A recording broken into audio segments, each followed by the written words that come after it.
I love that music. All of it. Thank you. Thank you for being here this morning, whether you're here in person or our Zoom friends. Thank you so much. I get a chance to discuss a topic that I'm super passionate about, ancestry. Now, this is a field of interest that has actually led me, as I've gone along into it, into a path of very much personal growth, personal insights. Some of you know that I am the English major, the writer, but I'm also very much genealogist. So like many other people engaged in genealogy, I developed a keen interest for this later on in my life. And in fact, most genealogists come into this field late in life.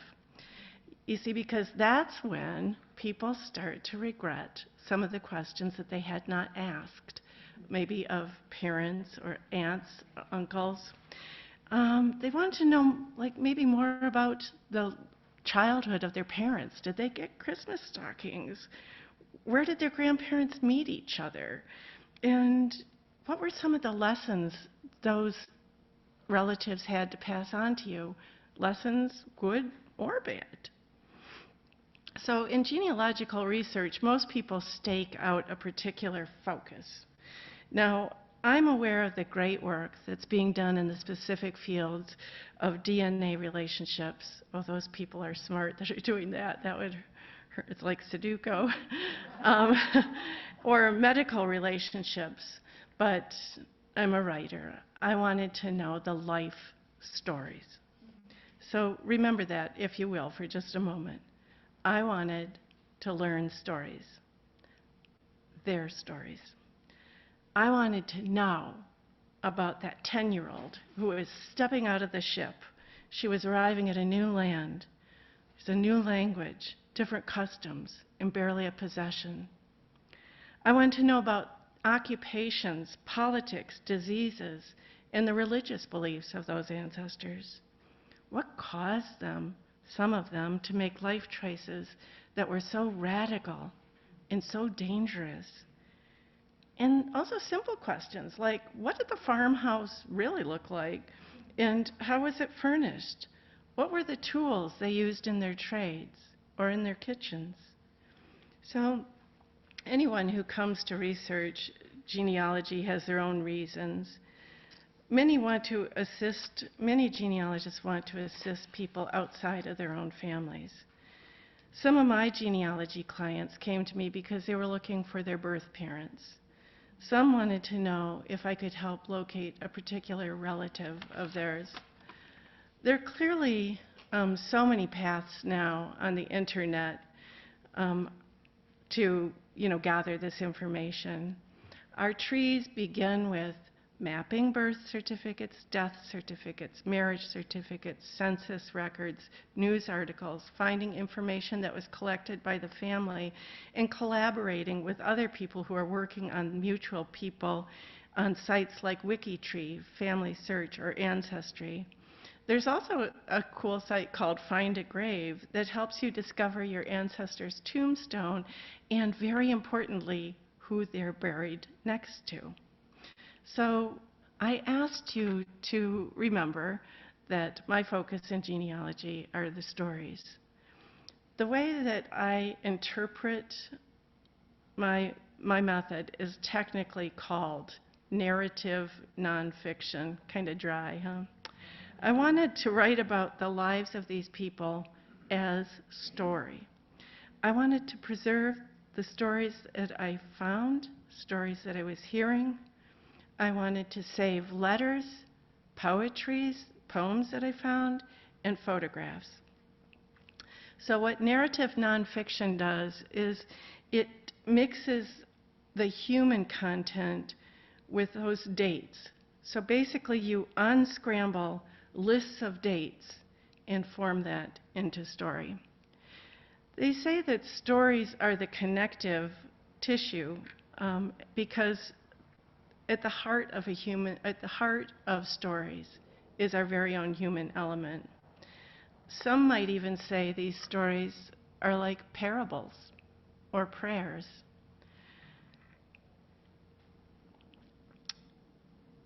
Some are like high-action adventure stories, some tragedies, a few comedies.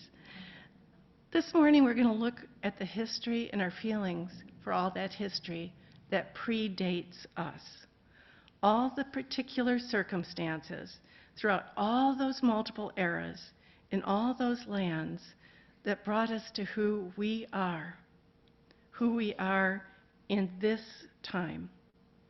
Well, why stories? Okay, so you remember hearing stories when you were young, and let me see if you remember any that started like this, usually told by an older relative. I remember when. Yes. Okay. And then can you think of other stories that started with, you're not going to believe it, but this is a true story. It actually happened. Or many of us heard stories that probably began with a long time ago or once upon a time. So many of the best stories got told to us over and over again when we were young. Am I right? And those stories opened our imaginations, and they helped us to begin to shape our idea of what the world was like, to imagine lives that were outside of ours, in different places, and in different times in history. From the ancient times of the Viking and Celtic kings, to the struggles of the modern day wars, to the Great Depression, famine, religious, racial persecution, so many monumental happenings. Sadly, some of the stories were also told of diseases. Actually, there are genealogists who study just that. But for me personally, how polio affected my grandmother and how my granduncle passed in 1918 from the Spanish flu. When we're children, we often ask to have a story retold many, many times. And as the stories would be retold, they actually became more a part of us. I'm talking about stories based on actual lives here. And I loved the bravery of the people who shared their story and revealed themselves to other people. And I truly believe that when we listen to those stories without any modern day moral judgments, that we can begin to understand, and I believe I can even dare to say, fall in love with them.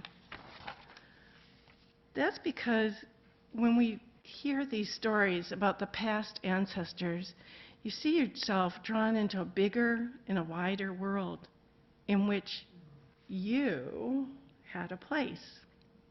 You had a place before you were born. This part is really the part I'm passionate about now when I say this. I have observed and spent a lot of time thinking about this. I have observed that most people consider their finiteness, their mortality, to be death. I was curious, why do we worry so much about death, and yet seldom so much the millennial years before we were born? I mean, what is the thinking here? It's curious that we tend to view our lives as something in the future, the present, right, this moment, and in the future, and not so much in the past, and by that I mean the ancient past. Ancestors are of the past. Their lives, their stories, though, shaped a lot of our ideas, values, and meanings. And the universe has held us all. And when we hear information shared as storied, we find that through all history, with all of those people's limitations, all their fears, that we begin to open ourselves to their spirits. Maybe we even start to look at our own life story. There's some parts of our stories that we might not want to face, but if we confront them, then we offer strength and love. One of the biggest tasks I found is that families become so huge over time. So for those of you who like math, let's do some calculations. But spoiler, you can do it if you don't like math. I don't like math, and I did enjoy figuring this out. All of you here have 4 grandparents. That means that you have 8 great-grandparents. And that means you have 16 great-great-grandparents. And by the time you get to 7 times great, you have 512. 512. Now talk about before our birth. My, oh my, I mean, the magnitude of all those numbers of ancestors, all the events, all the peoples that preceded you to bring you. It's mind-boggling. All the circumstances through time, through faraway lands that had to happen so that you and I could happen. At this point, when you fully grasp that, that's when your DNA starts to fade. You lose focus on the finite, you lose focus on the DNA, and you start to look at the span of history and place, our own place. And then the question, who I am, becomes the answer. I am part of all times, and all peoples. I am part. You are part. Then there's the moment that you realize you are much more than the DNA of those people. Genealogy reads to some like a boring old list of names and dates. That's why I like the stories. It takes curiosity to get interested in genealogy. Might even start this year when you're noticing traditions for foods at holidays. When you study customs and countries that relate to your own heritage, you may find yourself drawn into some awe over those immigrant forebears of yours. So the more I would find out about ancestors in the stories, the more I also know that it became a self-reflection. I traveled with them. And because of my curious mind, my mind traveled with them across oceans, across time. I personally spent a great amount of time in grief for my direct ancestors who were accused in the horrific frenzy that happened in a town called Salem, Massachusetts. A curious mind may join the ancestors as they travel through hardships over oceans, in battlefields, in big cities, through their court cases, births and deaths, floods and fire. And the more I learned about them, the more I mused, again, what growth this gives me. And as I worked with sharing those stories, I found I was making a connection to many people globally. That's because I'm putting a lot of my work online. So that's what led a kind family to invite me to France in 2019. There are probably customs that your family had. They're probably passed down for many generations. Did you ever hear a gentle lullaby sung in a different language by a grandmother? And, big question, are Springlies and Lebkuchen your favorite Christmas cookies too? But I want to acknowledge an elephant in the room, which is that many people have no interest in this topic whatsoever. Yes, even though I'm finding delight and a source of wisdom in all of these stories, they actually are more curious about what would cause me to spend all my hours looking at these people whose lives had gone by. So just a quick story about a friend. A friend that we were talking to held up a quilt, and you could tell by the way she was holding the quilt how much she loved this quilt. And, just kind of stroking it tenderly. And she explained that her great-grandmother had made the quilt on her deathbed. Wanted to finish the quilt on her deathbed. And she said she would not die until this quilt was finished. And as time went on, the stitches became haphazard, the design was compromised, the quilt was finished, and then she passed. And as she hugged that quilt to herself, she also said The thing is my kids have no interest in this quilt whatsoever, or even the story. She did hope that maybe someday her granddaughter would have interest. I love this story. This is the type of story that I collect, such strength. I also know that doing genealogy, it's a privilege when you can find your family. It's a privilege. There are a lot of reasons for that. And some of them, sometimes people just have a burning desire to know about their family, but I can never tell them because the records just don't exist. What I've discovered on this journey, listening to so many stories, is that ordinary people with all their faults, they just keep plodding on. They kept plodding on. And it's ordinary people who are often the ones that do the next kind thing.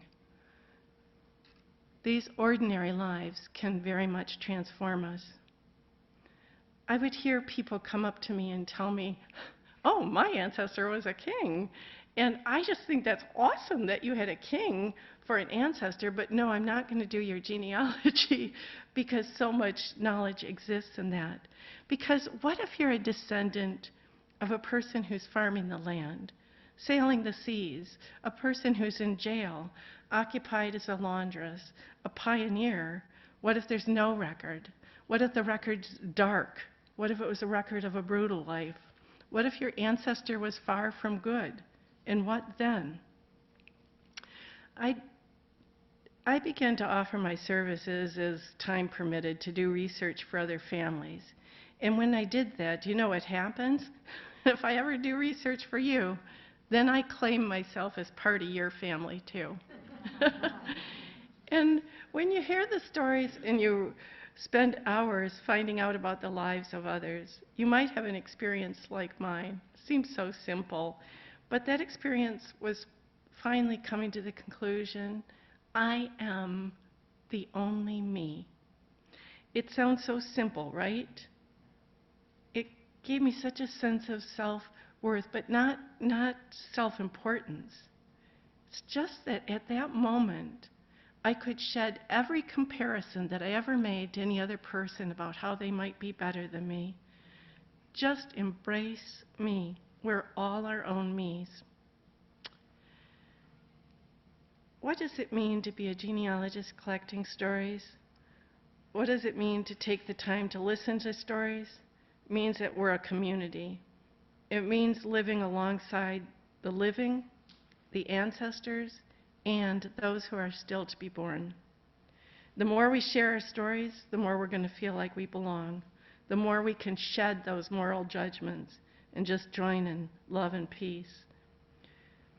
Because when you drop your judgments, open your hearts and souls, you feel connection. Last week I listened to Dave Bell on an introduction to the Sunday program here at the center. He talked about how this center was formed almost 24 years ago. He said we're a group of souls on a path to remembering that we're love itself. Well, I don't know how it could get better than that. This community allows for those who seek out to desire and share and create bonds, and we do so much together. We share stories. Boy, do we share stories on Wednesdays. I love that. And I am honored to hear those stories. In closing, I just wanted to say the best words that a storyteller can hear, the very, very best words are, what happens next? So let's tell stories. Let's tell stories because we can connect the past to the present to the future. That's endurance. Thank you. And so it is.